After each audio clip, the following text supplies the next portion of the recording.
আল্লাহ হইতে অর্থাৎ আল্লাহর সৃজিত বিধান হইতে যেই শাস্তি কাফেরের প্রতি অবধারিত ঘটনারূপে ঘটিয়াই থাকে, তাহাকে ঠেকাইয়া রাখিবার ক্ষমতা কাহারও নাই। কারণ ইহা আল্লাহর কেতাবের সাধারণ এবং স্বাভাবিক বিধান।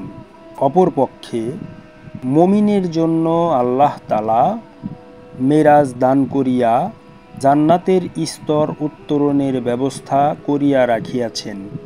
তাহার প্রিয় বান্দার প্রতি ইহা তাহারই সৃজিত বিশেষ অবদান। মেরাজ না ঘটিলে মুমিন জান্নাতের সকল স্তর উত্তরণ করিতে পারেন না। তাই তো রাসূল পাকের পবিত্র জবানিতে বলিয়াছেন, আসসালাতু মেরাজুল মুমিনিন, অর্থাৎ সালাতি মুমিনগণের মেরাজ।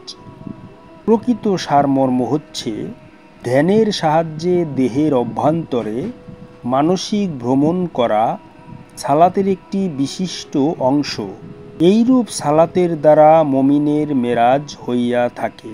সুতরাং মেরাজ বাহিরের বা দূরবর্তী কোনো বিষয় নহে।